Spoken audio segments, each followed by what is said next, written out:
This is Andre Touchy Feely. You're listening to the Verbal Scrap Podcast. Let's get weird. This is the Shark, Anthony Avalou. You're listening to Verbal Scrap. This is Justin, the Raw Deal Basement. You're listening to Verbal Scrap. This is Nan Fan, and you're listening to the Verbal Scrap Podcast. I'm a fighter. That's what I'm going to do. I'm going to go in there. I'm going to fight. Hey, this is Dave Hirschbein, MMA Gold, and you're listening to Verbal Scrap. I've worked so hard to do what I got to do in here. I took so much blood for this sport. I took so much pain, everything for this sport. Hey, y'all, this is Zeke Johnston. You're listening to SRMMA.com Verbal Scrap. Stay tuned. They got some good stuff coming up. We have some great stuff coming up here on the Verbal Scrap Podcast, episode 46. I'm here in studio with co-host Tro. How you doing today, sir? I'm doing well, buddy. 46th episode, the Too Legit to Quit podcast, presented by SRMA.com. We are brought to you today by MMA Gold, full-service fighter management and apparel company. Check them out at MMAGold.com for more. We got a lot coming today. Obviously, everyone's talking about Anderson Silva, Chris Weidman.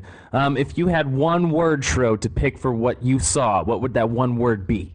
For Chris Weidman and Silva? For the UFC 162 main event. One word.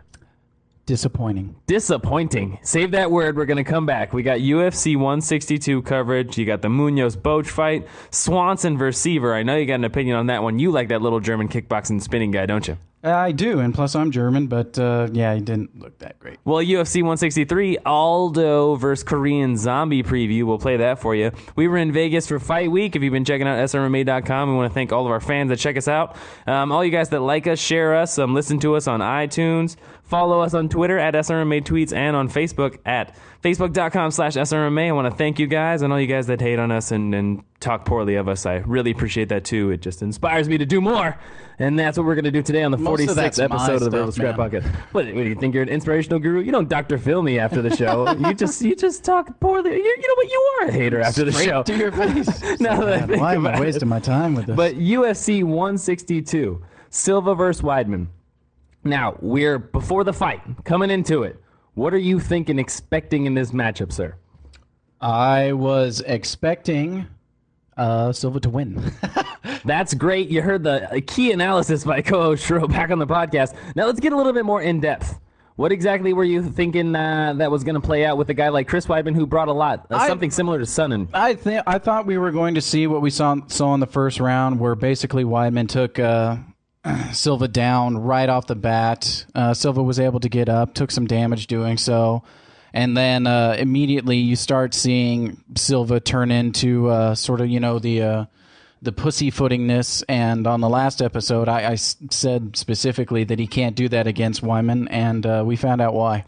And, it goes to show you, like you were talking about, Dana White, UFC president, said after the bout, he said that if Anderson Silva did all that stuff and then ended up knocking out Weidman, we'd say is the best ever. And I think that's totally true. But before we get into more, let's hear some of the UFC 162 highlights, and then we'll discuss them post-fight. Out comes Anderson, but Anderson did make him wait. That's a relevant fact, and we're going to get to that later. So the fight starts. Weidman does what we all thought he would do. Shoots the big takedown, finishes, and goes to work from the top.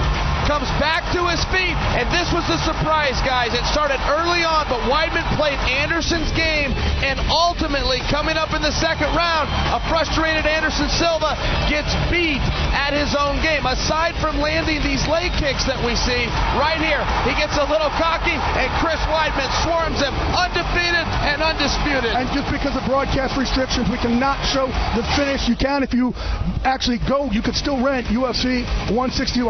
Go buy UFC 162. You've got to see the way that Chris Weidman ended this fight.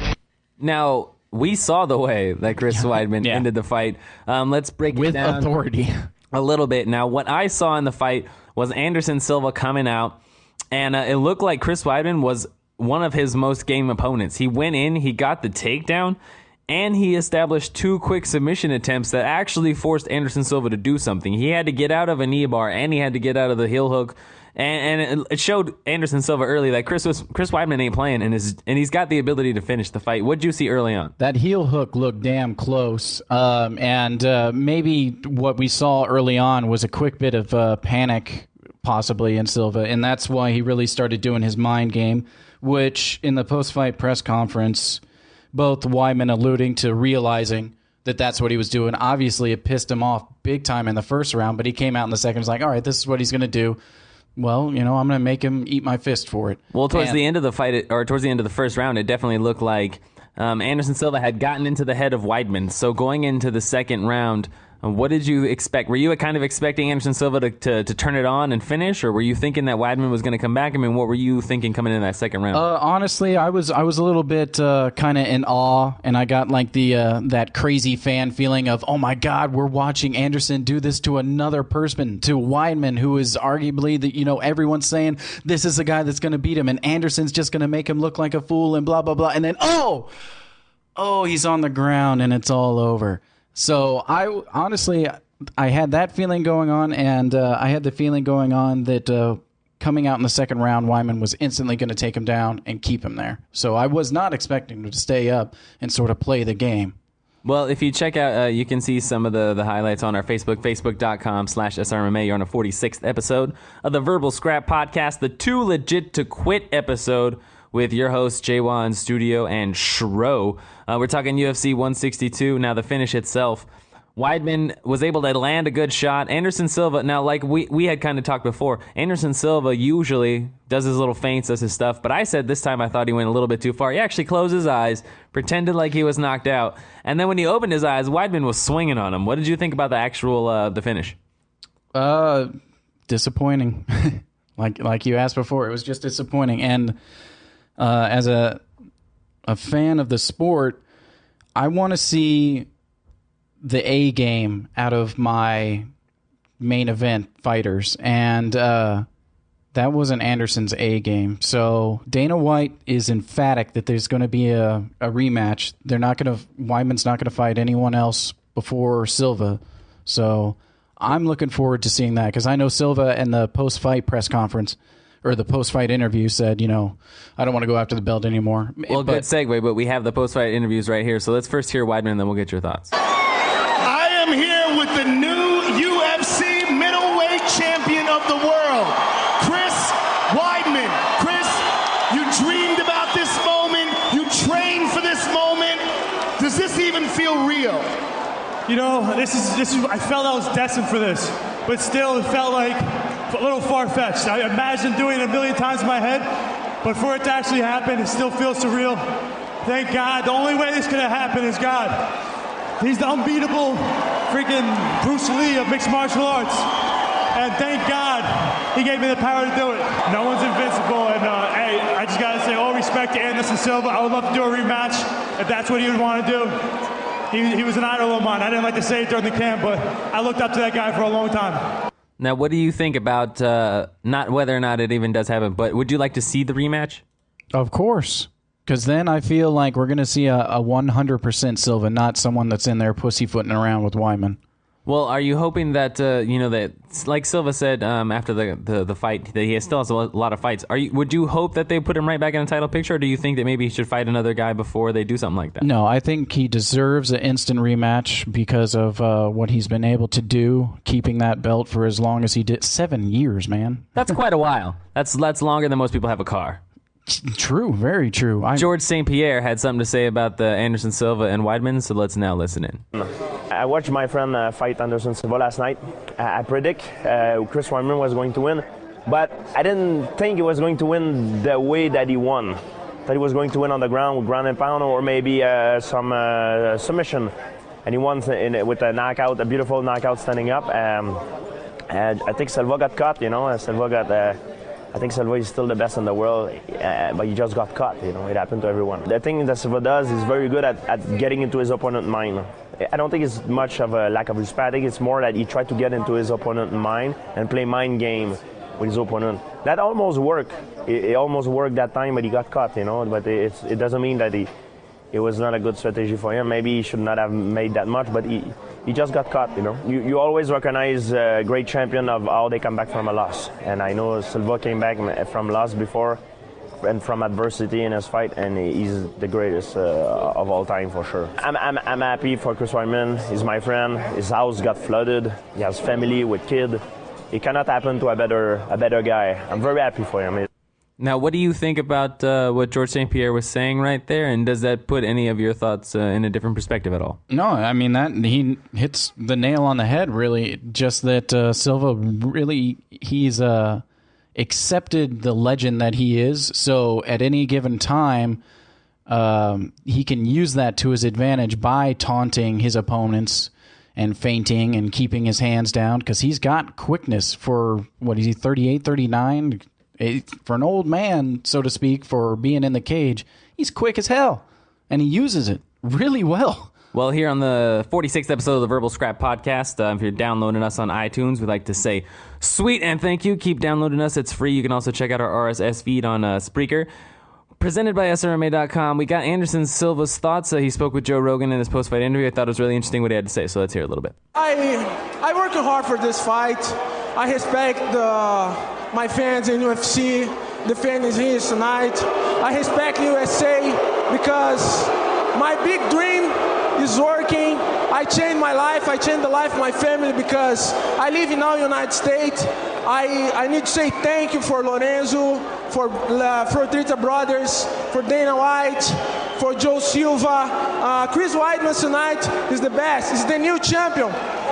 Chris have my respect because Chris is the best now. Chris is the best.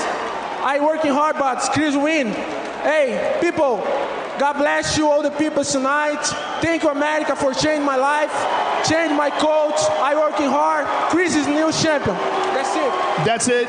Anderson, would you like to have a rematch with Chris Weidman? No. Chris is the champion now. Chris, I need you. All the people tonight, I need to respect Chris. Chris is the best. That's it. I finished my working. I don't fight more for the belt. I changed my life now because I working hard for a long time. I have the belt for a long time. I'm tired. I relax now. I back for my family. Chris is new champion. Chris, I need to respect people. Now, what do you take from his words? What do you think that? What are you kind of able to read between the lines? Well, when I was watching that, I was shocked. But in watching the post-fight press conference and listening to the words that Dana said, because obviously Dana knows him way more than I know him. Much more, actually. So has him on speed dial. Yeah, Number one. Number one. Hey, buddy, just want to see how you're doing. But no, it was knee-jerk reaction. And honestly, how many times have we seen post-fight interviews in the cage where someone's emotions is going nuts, and they say something, and then literally 4 hours later, they're putting out tweets like, yeah, I'm going to go ahead and do the exact opposite of what I said in the cage. Well, what I kind of got from it was he was saying, yeah, I'm going to keep fighting, but I'm not going to fight for the title anymore. And I was like, that doesn't make sense. That's not going to happen. I am in total belief that it's going to be an instant rematch because, honestly, Dana White will not allow it to be any other way. Well, the last thing I was going to ask you about Anderson Silva, like if he wasn't going to fight for a title, right? After the bout, do you think that is there anyone in particular that you think he sets up like immediately for, or do you think that the only thing that's inevitable for him is the rematch for Chris Weidman? For Silva? For Silva? Yeah. Do you think that there's someone else inevitable for him right now? Like the last thing, Mark Munoz. Like you said, speak on the super fights really quickly. Like how you said there were no more super fights available because of this. What do you put into that analysis of your main event? And for anybody that has not seen the post-fight press conference, that's what Johnny's talking about. Is during the press conference, a reporter asked about the super fights, and Dana said all of them are off. It's not going to happen. Silva will not fight GSP. Silva will not fight John Jones. It's just not happening. Which, I don't know about you, but I'm pissed about that. That sucks. As a fan, I wanted to see that. Honestly, I wanted to see John Jones and Silva. GSP, there's a big length issue there. But with that said, I think Anderson, he's going to take some time just to chill with his family. And then he's going to realize it's like, yeah, you know what, I want that belt back. He's definitely going to be hungry. And if he doesn't get enough Burger King, he'll be hungry for that title. Mark Munoz versus Tim Boetsch, also on the card. You're here on the 46th episode of the Verbal Scrap Podcast. Let's listen to the highlights before we chit-chat a little bit more. He's just not quite as good as Mark, and that's really what we said. Look, Boetsch is a game fighter. He comes in, you can tell he's in shape. Mark is more fired up than anybody to hit that cage, and Boetsch comes out with the big takedown. The bad news is Mark scrambled right up, and it took a lot of energy away from both. They get in this position. That's Mark's bread and butter, was even in his college wrestling days. That's called an inside trip, and here he is with those big Donkey Kong punches, and he'll throw them anywhere, not just to the head. He is not afraid to kill the body. Ultimately, Mark Munoz comes away with the win. Mark, tell us what I'm missing. Man, it was awesome to be in there and be back. I can't tell you the amount of just excitement I had going into that fight, man. There was a lot of preparation involved, a lot of people involved, and it felt like home again.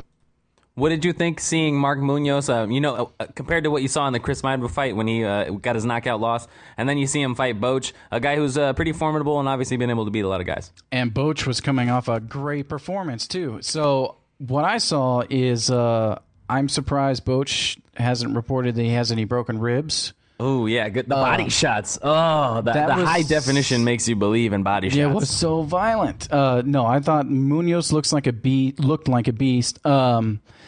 I haven't heard anything since in the conference and in the post-fight interview. He said his hand was feeling pretty jacked up, so hopefully that's not broken, because honestly, I want to see him get another fight real quick. I want to see with him something, anything. And obviously he said he wants to vie for the belt against Weidman if Silva doesn't step up. I feel he does deserve that. I don't think it should happen, though. Perfect segue, co-host. We are going to take a listen right now. You know, I just want to say, if Anderson doesn't fight Chris, I would love to step in. I'd love to step in because this was a real Mark Munoz tonight. When I fought Chris, I actually had some adversity fighting him. So I would really love a rematch with him. So if he doesn't take it, but at the same time, I felt amazing. You know, the stuff that I went through it, and you know that's the stuff that I think a lot of people go through, and I was just vocal about it. And you know, now I'm past it. It made me a better person, and now I'm here, and now I'm here to stay. Now, you said you didn't think he deserved it based on the Boach performance? No, he does deserve it. Oh, sorry, I misheard you. You said you think he deserves a rematch with Munoz Weidman. does deserve to fight Weidman. The problem is I want to see the rematch between Weidman and Silva before that we even throw Munoz in there. So how long do you think they would have to wait before, figuring out if they were definitely going to have Silva taking on Weidman again before they determine if they were going to have Munoz? And if not, hypothetical, say that is going to happen. What do you think would be next for Munoz if he doesn't get the Weidman? You think he should have another fight, like title eliminator, or do you think he should still rack up a couple? Well, if we'd probably be looking at possibly 4 months if the rematch happens. And then after the rematch, depending on who won there, you're thinking of maybe another 2.5, 3 months. Munoz certainly doesn't need to be sitting for that long. That would just be plain unfair to him. Plus, he looked fantastic. He went 3 rounds. He's tired. He's probably got to get his everything back together. And depending on if his hand actually is jacked up real bad, he should be fed someone if he's not given the title fight against Weidman. Right now, the amount of phone calls that must be having to be made between Joe Silva and Dana White and all these other guys, that's why they're paid the big bucks, I guess, because they got to figure all this stuff out. Here on the 46th episode of the Verbal Scrap Podcast, we are brought to you by One Fit Body. Check out onefitbody.net. If you're in the El Dorado Hills area, got to check out our boy Ty Silva. He's got his own therapy and strength training gyms out there in the El Dorado Hills area. That is onefitbody.net for more details. On the 46th episode of the Verbal Scrap Podcast, UFC 162, the last fight we'll be talking about from the event, Cub Swanson versus Dennis Siver, the spinning karate kick German against my one of my kind of guilty pleasure picks from SoCal. Every time he's in a fight, I kind of just want him to win, and I don't know why. I don't know him. I never met him, but I just kind of want him to win. I think it's because of that SoCal tattoo. But coming into this one, were you hoping that Siver was going to get the big finish? I was actually expecting him to get a finish in this one because Siver has been looking fairly decent as of late, and I don't know. I was very, very impressed. Like, I'm a Siver fan, but as the fight was progressing, I was like, "Oh yeah, Swanson, come on, Swanson, get this." Well, let's hear the post-fight highlights, and then we'll talk more. Swanson took on number 6, Dennis Silva. Jay, I've been doing this for a while now, and I'm still not sure I've ever picked somebody that's won. I picked this fight. I went with Dennis Silva, and in the first round, he actually made me look pretty good because he was taking it to Cub. But then as the fight went longer, Cub started, oh, look at this. Look at that move, man. The crowd went crazy when Cub hit that hip toss on Dennis. Finished, I think this was in the second round where he finished on top. And then as the fight went longer, Cub started dictating the fight. He landed his punches. Another knockout. This is his fourth in a row, I think. Cub Swanson is a threat in his division, and he'll be fighting for that championship soon if somebody doesn't take him out of his comfort zone. Yeah, and Brian, this is a guy that you've trained with in the past, and you said he is a completely different guy than he used to be for now, Brian. Again, he's on a 5-fight win streak, but he's completely different now than he was 2 years ago. What did you think watching the actual way that Cub Swanson was able to take what Dennis Silva brought his way and then slowly mount back his attack and finish a guy like Silva who, like you said, coming into the fight had a lot going his way and was looking really good? Well, basically what that just comes down to focus and not being rattled, because Silva did look pretty good in the beginning of the fight. But I mean, Swanson really he stayed focused, didn't allow himself to get discouraged, and ultimately came out in that third round and just said, yeah, I'm tired of fighting. I'm just going to knock you out. And Cub Swanson, you've seen a little bit of him. I mean, what do you think about his skills, and do you think he's definitely a guy that should be getting higher top 5 fights, considering he's now beaten the guy who's just outside the top 5, and he's definitely in the top 5? No, he needs to get a top 3 fight, I would say, coming up here. He's had the 5-fight win streak, and 4 of those fights he's finished by KO. He's definitely been finishing a lot. Like if you can't remember what the specific finale was in his fights, you can assume it was finished, which is definitely a plus. So I mean, I think Cub Swanson looks like he's ready. Any final thoughts on UFC 162 before we move on, my friend? It was a fantastic card and left a little bitter taste there at the end with what happened in the main event, but all in all, a fantastic card. Bitter taste for all those Silva fans, but if you were an All-American fan, you were cheering the sounds of Weidman's name. Also, UFC 163 coming up. We got a lot of news here on the Verbal Scrap Podcast, episode 46. If you're interested in becoming a part of our team, contributing with writing, photography in any way, you can email me directly, jw@srmma.com. I welcome it. We're always interested in more. We're looking to gather more people and have more people cover fights for us. Also, Tough Enough, I was live in Vegas covering that for you guys so much. Khalil ROUNTREE looked epic in the main event of the evening, was able to get the middleweight championship. We talked to him. So many other fighters we talked to. And Wanderlei Silva, I had the pleasure of talking to Wanderlei Silva and also asking him about his fight with Brian Stann, Fight of the Year. So we'll see his thoughts on that. Right now, I wanted to play you guys the UFC 163 hype trailer for Korean Zombie versus Jose Aldo, and then we'll chit-chat a little bit more. The greatest featherweight champion in the history of the sport, ladies and gentlemen. And it's all over. Jose Aldo knocks out Chad Mendes. You're really at the top of the division. It's going to be very difficult to think of who can challenge you. The Korean Zombie has done it again. He's absolutely spectacular. Jose Aldo, step aside, enter the zombie, the Korean Zombie, Chan Sung Jung. Korean Zombie's on fire now. Jose Aldo is one of the best fighters, pound for pound, on the planet Earth, if not the best. For the Featherweight Championship. Flying kick to the face. Oh, my goodness. Lyoto Machida, the winner by submission. Phil Davis. Korean Zombie just finished him. Unreal. What a shocking end. First, Machida versus Phil Davis, my friend. I'm going to ask you, since I noticed you piqued your interest when you happened to see it. What do you think about that potential matchup? Not potential matchup. That actual matchup. Hey, yeah, don't put any voodoo on that. No injuries. This matchup better happen. No, this fight's going to be absolutely fantastic, and this is what I want to see Anthony Davis jumping back into, because I love that guy. Mr. Wonderful is awesome. I want to see him fighting top-tier fighters like Machida. I want to see him step up the ladder. I want to see him have a title fight, and this is what he needs basically to do so. He needs to get in there.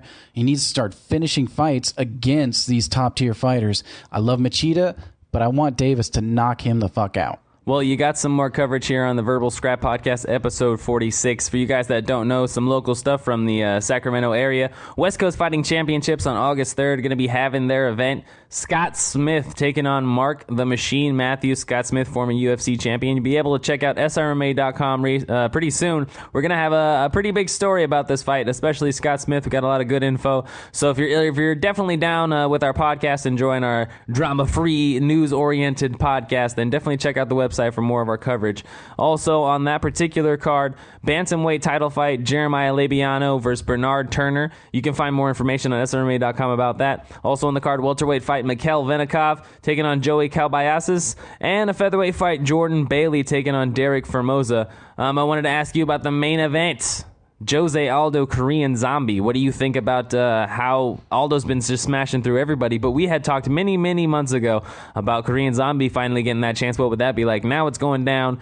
First question you actually discussed was Zombie not fighting in a while. What do you think that brings to this particular fight? Well, it worries me, but that's sort of been his MO. From what I was looking back through for his profile, I mean, he does tend to take quite a long time off between fights. And it hasn't seemed to be stopping him too much lately. All 3 fights that he's had, I mean, sure, 2011, and the end of it, then May 15th, 2012, and then now finally August 3rd. But yeah, those 3 fights, they were all finishes. Submission, knockout, submission. So he's looking great. The advantage of speed, Aldo. Advantage of power, Zombie. Got to look out for Aldo's leg kicks, but if Zombie can take him down, he can keep him down. So this matchup looks fantastic. Well, I had something else I wanted to ask you. But before we get into that, I'm going to say that I'm interested in Aldo and Zombie, but I'm definitely interested to see if Zombie's going to be getting that crazy 7-second kind of knockout thing that's going to be unbelievable, or do you think it's going to be like one of those things where they actually just beat each other to a decision? Aldo... He's got to be too good for a 7-second KO loss.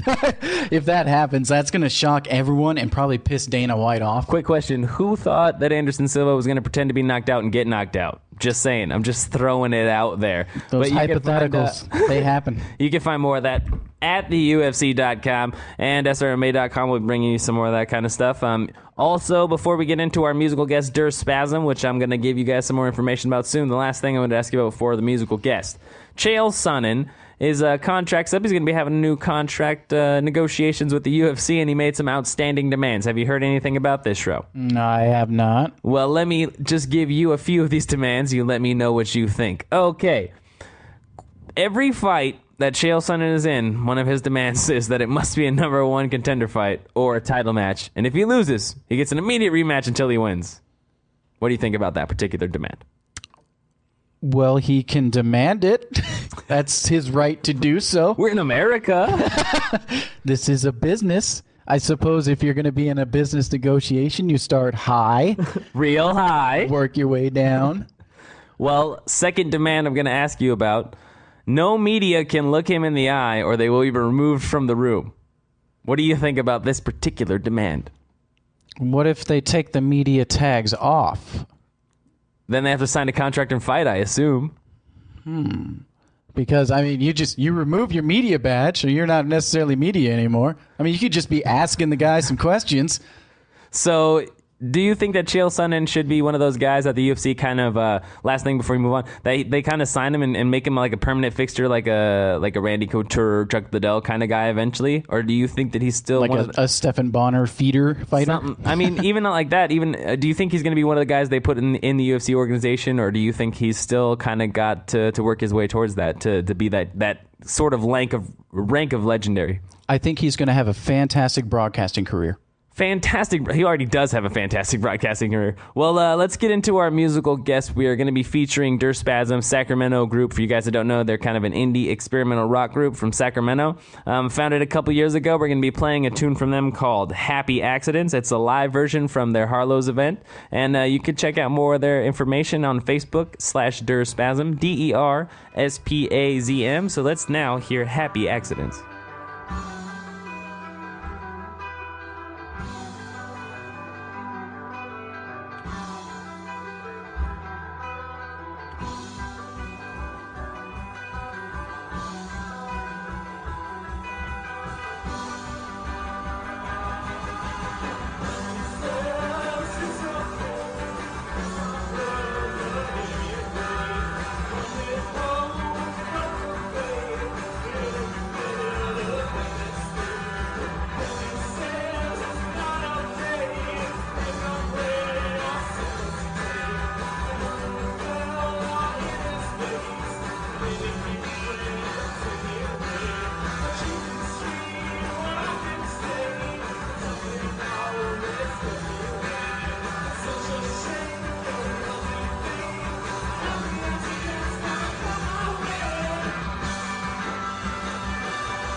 We are back on the 46th episode of the Verbal Scrap Podcast, the Too Legit to Quit episode. You're probably downloading us on iTunes for free. Thank you, guys. Check us out on Facebook, facebook.com/SRMMA, and on Twitter at SRMMA Tweets. We got a lot more coming up, including an interview with Wanderlei, the axe murderer Silva. I got some more questions for Shro, co-host in studio, and we got a lot more local coverage coming up, including some local California amateur and pro shows, including some of the things coming up, including Tachi Palace. That's what I wanted to talk about. Poppies Martinez taking on Christos Giagos in Tachi Palace August 22nd. Also, Art Arciega is going to be taking on Marcelo Casero. So you got to check that out at TachiPalaceEvents.com. Bellator.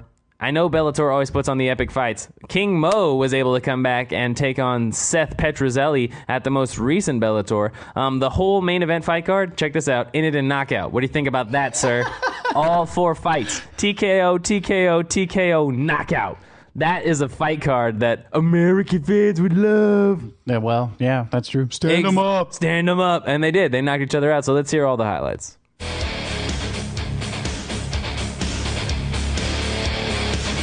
Aggressive from the beginning. Blasavena, very game, landed some good strikes, but it was on the ground with the takedowns that War Machine proved to be so dominant. Secured a great position to crucifix, locking up the left and right arms of Blasavena. Avena game, but unable to defend himself, loses by TKO in the first round. On then to the heavyweight tournament semifinal round, undefeated Vitaly Minakov versus Ron Sparks. Minakov coming in with a bunch of hype and showed that it was justified with this beautiful right hand, caught Ron Sparks right on the chin, and a flurry of punches ends his night in the first round. Minakov, undefeated, moves to 11-0, a very dangerous contender in the Bellator heavyweight division. Staying in the heavyweight tournament semifinal round, Ryan Martinez facing Richard Hale. Totally different body types. Hale trying to use his length to keep Martinez at a distance, but once they were on the ground, on top, look at this left hand, bang, right to the chin of Rich Hale, and he is out in the first round. So the heavyweight tournament final is set. Vitaly Minakov will face Ryan Martinez. Now we move to the light heavyweight tournament semifinal round. Jacob Noe facing 37-year-old MMA legend Babalu Sabral. The question was, how much did Babalu have left in the tank? Did well when he was moving, landing good leg kicks, but the power of Jacob Noe proved too much for the 37-year-old Brazilian. You see here looking to check the clock. That was the beginning of the end. Noe landing some great strikes. Babalu wobbly on his feet. Referee thought he had had enough.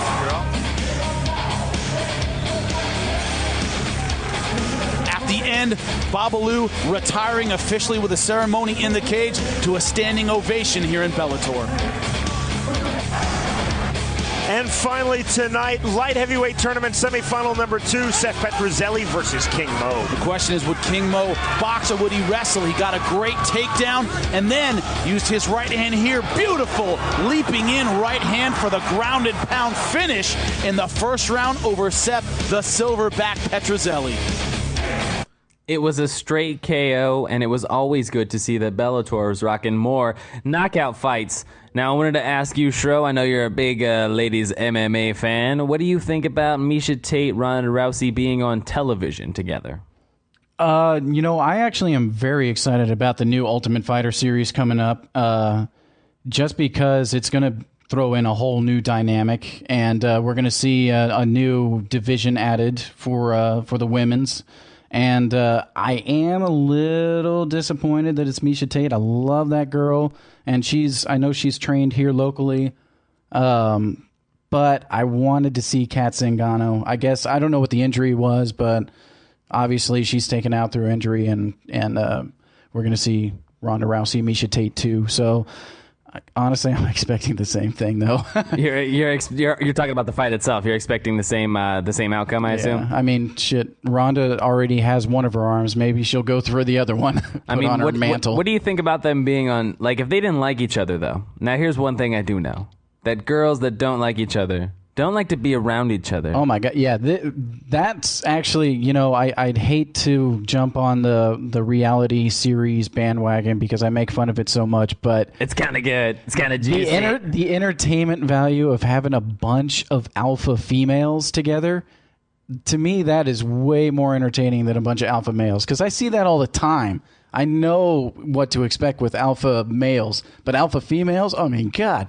We might have someone just murder someone just right on screen. And for you guys that don't know, you have to pick up the next ESPN body issue because Misha Tate's in it, and I don't really know what else I need to say to sell that. I heard something about the backside of...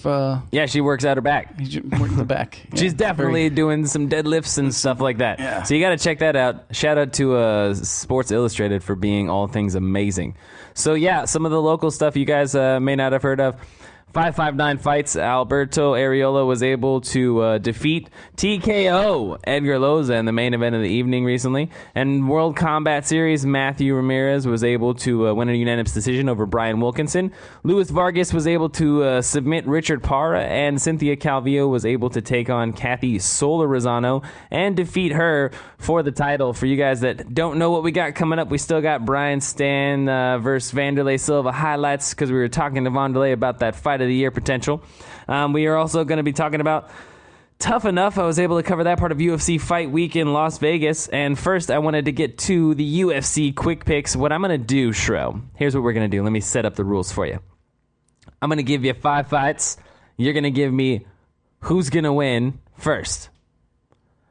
And you're going to give it to me immediately. You only have 2 seconds to do this. If you don't get any points, and you don't win anything, so it doesn't matter. The points don't really matter. But the point of the game is you're going to have to answer me fast, or it doesn't sound as good. It's like word association, except fighter association. Yeah, you just got to give me the first thought as to who you got winning for these 5 fights. Okay, are you ready? Are you ready for this? Fight number 1, Shogun versus Sonnen. Sonnen. You got Sonnen? Ooh, I like that. Why do you got Chael Sonnen taking on a guy like Shogun who you think he's got the wrestling skills to finish him? Or what gave you that? It's going to be wrestling, yeah. Sonnen's going to go back to his roots. He's just going to take Hua to the ground. He's not going to worry about standing up, and he's going to ground and pound him out. Could be a decision victory, but I'm thinking TKO stoppage in the second. Going to be UFC on Fox Sports 1. All right, let me throw you a little something. UFC 165, John Jones, Alexander Gustafsson. What do you got? Jones. John Jones, so soon. I feel like it's because you've seen him do it before. But what do you think about Gustafsson what do you think about Gustafsson as an opponent for Jones? We've been talking about Gustafsson being one of those guys that might be able to give him a good go. Well, Gustafsson takes away the length advantage that John Jones has, but Jones, I mean, come on. Until I see him lose, I'm not going to root against him. All right. Well, let me give you a little bit harder one. All right, here's a little something for you. Let's go with Glover Teixeira, Ryan Bader. I can't go for Bader. He lost to Tito. That totally kills it for you forever. I totally feel you that way. All right, last... two more. St. Pierre Hendricks, Johnny Hendricks. Pierre. You got St. Pierre, really? What do you think about Hendricks? Hendricks is looking like a beast, but St. Pierre, I mean, again, until I see the guy lose, not going to go against him. It's probably not going to be exciting like it's always been. It's going to go to a decision, blah, blah, blah, but... I'm going to go for GSP. All right, last one for you. I feel like this one's a little bit more difficult. Cain Velasquez, Junior Dos Santos 3. You lose, man. What the? Cain. You got Cain. All right, yeah. No, you hesitated. You got to tell me the hesitation. Cain is looking like just an absolute beast in the heavyweight division. The guy's got stamina, as far as we've seen, and the guy has so much speed for being a big guy. I mean, it's ridiculous speed. I know we saw that with Brock Lesnar, but Brock faded away real quick. But with Cain, his ability to wrestle, his striking ability, and his speed is just, and his gas tank is just real dangerous for being that big. Well, you're here on the 46th episode of the Verbal Scrap Podcast, the Too Legit to Quit episode, because no matter what you say about SRMA, we're too legit to quit, and we're not stopping. And Shro thought that up all by himself, so if you don't like it, I'm just going to say it's him, and he did that.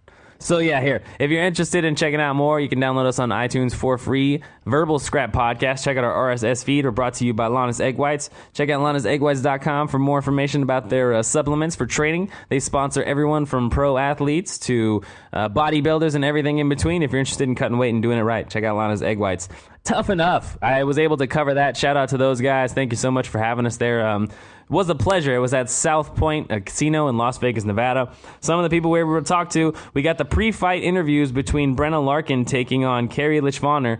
So let's first hear Carrie, and then we'll talk, and then we'll listen to Brenna's pre-fight interview.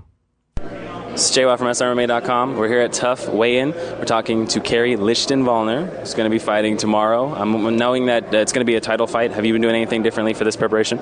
I never do anything different. I always train really hard. I've just been training for her rather than for any opponent. I know I've seen her fight before, so I'm training specifically for her. Well, your opponent's undefeated. She's been able to gain her experience in Tough Enough recently as well, beating Cynthia Calvillo. What do you think about her as an opponent? What do you think the strengths that she brings to the cage are going to be most difficult for you to handle? And what do you think you bring that she's going to have trouble with? I definitely bring a lot of power. I bring a lot of cardio. I know that's been one of her downfalls. I know she cuts a lot of weight. And I cut weight, but I think I do. I think towards the latter rounds I'm really going to be able to bring it to her. I know she's a good wrestler, but I'm going to stop it. So. Well, this being a title fight, I'm knowing that you have the opportunity to have a Tough Enough belt. They're one of the top organizations in amateur ranks in the country. What do you think about them and the opportunity? I am so grateful for Tough Enough. They've by far been the best promotion. They've taken care of me in so many ways. They've given me the opportunity to fight for them numerous times, and it's just a blessing. I'm really, really excited. Well, last big question for you. I mean, this one being a part of UFC Fight Week, this is going to be bringing a lot of eyes on this. I mean, how are you looking to go out there, and what are you hoping to do in the cage to kind of bring the most attention your way? Fireworks, babies. 4th of July. Well, you can find post-fight coverage at SRMA.com, and I want to thank you for your time. Thank you. Awesome. This is JY from SRMA.com. We're here live at the Tough Enough weigh-ins talking to Brenna Larkin, 125-pound champion. You're going to be fighting tomorrow. What was the process coming into this one, knowing this is going to be a defense for you? Well, I'm really preparing for the one thing that I have not done in my amateur career yet. I really wanted to get the title, and I got the title, and I hear there's a difference between getting it and defending it, so I really was looking forward to the opportunity to defend the title. So I have the opportunity right now, and it'll be a good sort of well-rounding of my amateur career. Well, you're going to be fighting another female from Team Coach Her. She's been able to pull out 8 fights in her amateur career. I mean, what do you think about her as an opponent and a challenger for this title?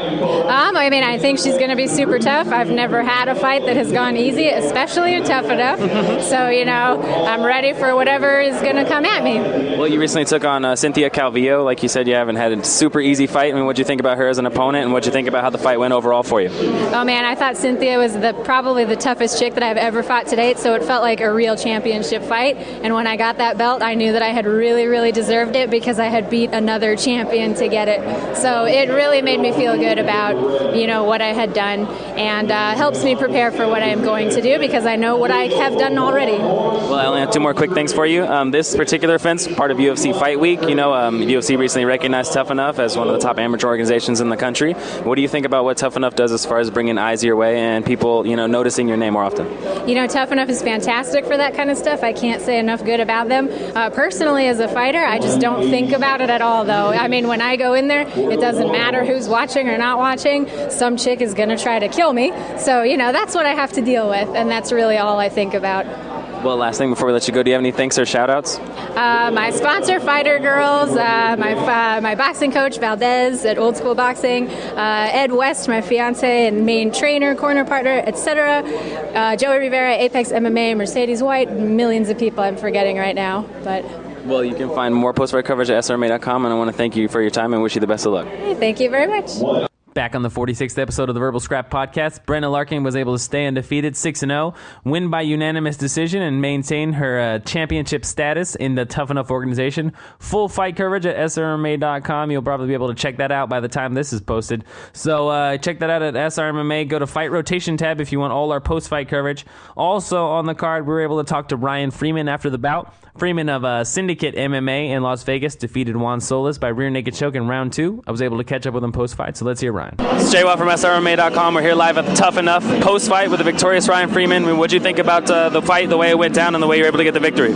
I couldn't ask for anything better. Was able to keep it controlled, keep it paced. I had a couple good exchanges, a little bit of good groundwork. Overall, I was very pleased. Well, your opponent was, he had an undefeated record, but it looked like in the cage you were able to dictate the better submissions, obviously, as well as the standing. I mean, what did you think about what your opponent was able to bring your way? He surprised me. Very tough. I knew I was going to be in for a fight. He looked like he had a good hard chin, but nothing that I don't train with every day. Well, what do you think about Tough Enough as far as it being, the show that it is and bringing the amount of eyes that it might bring your way? What do you think this victory will do for you? Hands down, the best amateur promotion around in the nation. Had a blast. Tons of people here. Lots of great exposure. I'm very pleased. Well, you also have a couple of guys on the card from your gym. I mean, what do you think about having so many guys here to support you like that? Oh, the more the merrier, man. We get that real family feeling back in the locker room. Everybody feeds off everybody's nerves and positive vibes. It's great. Well, last thing before I let you go, do you have any thanks or shout-outs you'd like to give, sir? I'd definitely like to thank John Wood and Syndicate Mixed Martial Arts, Rooster's Nest Promotions, LVNC, and anyone else that I forgot. First and foremost, God. Thank him for keeping me strong and helping me get through this. Well, you can find post-fight coverage at SRMA.com. I want to thank you for your time, Ryan. Thank you. Also on the card, Brandon Schneider of Pahrump, Nevada was able to defeat Brandon Clinton-Smith by armbar in round 1. He looked really solid, was able to get that sweet transition. Got the first round armbar, and I caught up with him after the bout. So let's hear him post-fight. It's Jay Watt from SRMA.com. We're here live at Tough Enough with the victorious Brandon Schneider. You were able to come out here and put on the first round submission. What do you think about your performance? I mean, I just trained hard. I got a good training, good camp, best camp I went to. I trained with Robert Drysdale out here in Vegas personally, and I mean, you can't get no better on the ground from that guy. I mean, he's the best. So I just had the best camp I've ever had. So I mean, I came out here, I executed my game plan, takedown, secure position, submit. Well, being here at the Tough Enough building, I mean, what do you think about the festivities that they have and the crowd that they're able to bring? Oh, the festivities are great. I mean, the people, it's a great crowd. It's very supportive, and I mean, great cards, great fighters, everything. I mean, it's an all-around great venue. Well, like you said, you're locally training around here. What do you think about the support you're able to bring? A lot of fans cheering for you. Oh, the support here is great. I mean, it was phenomenal. I mean, I walked out and I could hear it. So I mean, it was great. It was really hard feeling. Well, moving forward, I mean, do you have anything planned? Are you hoping that this brings you something else? Oh, I got, hopefully, I'm crossing my fingers, I got King of the Cage coming up next. Awesome. So. Well, I had two more quick things for you. I mean, one, what do you think about the eyes that Tough Enough's been able to bring you? Hopefully in the future, what do you think it'll be able to do for you winning here? I mean, it's just more venues and options coming out later on. It's all great hopes and open dreams. I mean, from here it's just endless. Last thing, do you have any thanks or shout-outs you'd like to give before I let you go? To God, to my son, my family, my coaches, Robert Wilson, Brian Thelnar, and my sponsors, Eliminate, and just everybody from the town of Pahrump. Well, you can find post-fight coverage at SRMA.com. I want to thank you for your time, Brandon. I just want to do a shout-out to Mix It Up Academy and everybody I train with. Thanks so much for the support, and we'll see you in the gym. Also at the Tough Enough weigh-ins, I was able to catch up with Steve Ramirez, who had a big title fight coming up. He was 7-2 coming into this bout, took on Jesse Romero. So let's hear his pre-fight thoughts. It's Jay Watt from SRMA.com. We're here live at the Tough Enough weigh-ins with Steve Ramirez. You're going to be fighting tomorrow night, 135 title. I mean, what do you think about preparation coming into this one, knowing that Tough Enough's going to be part of UFC Fight Week, and a lot of eyes are going to be on this event? Well, training camp was really tough. I'm with the new team, All in MMA, and I got to spar with a lot of great guys, like Cisco, UFC fighter. I got guys from Bellator, and I've been training really hard, strength and conditioning, and my training level has gone a complete different level, so I'm feeling great. I'm ready. Well, Tough Enough has been able to kind of build itself as, if not one of the top amateur organizations in the country. What do you think having a belt for them is going to do for your career? I think it's great. After this fight, my coaches have been telling me I'm going to go pro. So once I get that belt, I'm going to take that step of going pro. And I believe Tough Enough is the premier league for amateur fighters, and I believe it is the UFC of amateurs, pretty much. Well, I mean, being a top amateur, have you found any difficulty finding fights and securing fights consistently? It has been. The past, we've been trying to find a fight the past 5 months. No one was able to match me up. Finally, Tough Enough stepped up and got me a title fight. And I'm fighting Jesse Romero. It is going to be a rematch. I've beat him before, so I'm expecting a new fighter, a complete different guy. If I were to lose to someone, I would train 110% to get that win back. So I'm expecting a tough guy tomorrow. I only had a few more things for you. That was one of the things I was going to ask you about. Do you see maybe any differences in his game since the time you fought him before, or are you just hoping to prepare for anything he could bring your way? From his last fight, I really see the same fighter. But like I said, I'm not going to focus on that. I'm focusing as in me fighting a complete different guy, and I'm expecting someone tough. And me, myself, since the last time I fought him, I'm not the same. I've gone to a complete different level. I wasn't with the team. I was fighting on my own when the first time I fought him. Now I have coaches behind me. I have UFC fighters cornering me, so I'm stoked, man.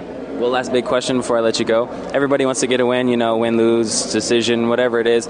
But how do you ideally see this one going down? How would you like to take a title of this magnitude? I see it coming in with a 1-2, high kick, finish off with a TKO or submission. Well, you can find more post-fight coverage at SRMA.com. I want to give you the opportunity to give thanks and shout-outs before we let you go. Yeah, I'd like to thank, first of all, Jesus Christ, my Savior. Second of all, my family, my wife, Madeline, and my brothers, my sisters, my dad, mom, my sponsors, Crucifit, TrueDot.com, MMA Blood, and Rofit. Well, you can find the coverage at SRMA.com. I want to wish you the best of luck tomorrow night, and thank you for your time, sir. Awesome. Thank you, brother. Awesome. Danielle Taylor of SoCal Fight Factory was also able to get a big TKO victory after Steve Ramirez was able to get the armbar finish at 141 of round 1.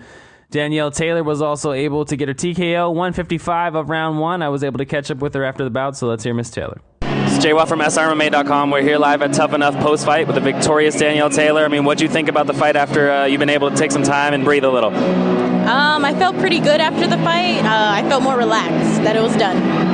Well, Tough Enough, what do you think about the event as a venue, being a part of it? Oh, I love this venue. I really like it a lot. It was my first time at this venue, and I really enjoyed it. Good everything. The whole setup, the promotion's really beautiful. Well, being from California, how are you liking the Las Vegas weather, your time here so far building up to this fight? Well, my time here has been really nice. The weather's kind of hot for me, but I still really enjoyed it, and I would love to come back.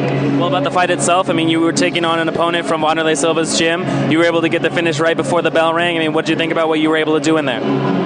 I thought, go in there hard, stand up unless we tie up. But I decided, okay, we're standing. I'm gonna keep pushing it, and hopefully I can finish it soon. Well, what did you think about what your opponent was able to bring your way and fought you to the bitter end? I thought she was pretty good. She's really tough. She had a lot of strength, but I just wanted to fight through it. I give her a lot of credit. Really good person. Well, last major thing, about the finish itself, it looked like you were relentless. It looked like, for me personally, I was waiting for you to stop. It never came. What do you think about your cardio and what you're able to do out there? Well, my cardio, I give full credit to the SoCal Fight Factory owner, Renee. He pushed me. He forced me to run sprints, run miles, and thanks to him, I feel my cardio was ready for this fight. I felt it was good. Well, do you have any thank yous or shout-outs before we let you go? Yes, I wanted to make shout-outs to all the people that came to my fight, my friends, my family, my boyfriend, and I dedicate this fight to my parents and the owner of the gym, Renee. Awesome. Post-fight coverage will be found at SRMA.com. I want to thank you for your time, Danielle. Thank you so much. Awesome. You can check out SRMA.com for more coverage, including Richie Martinez's interview. Just check their articles. You'll be able to listen to more of that coverage. Matt Zilla was able to get there as well and covered a few of the fights. So you'll be able to check out SRMA.com, the fight rotation tab, for more of that coverage. The main event of the evening was Khalil ROUNTREE taking on Dylan Jarling, who was undefeated for the middleweight title at Tough Enough.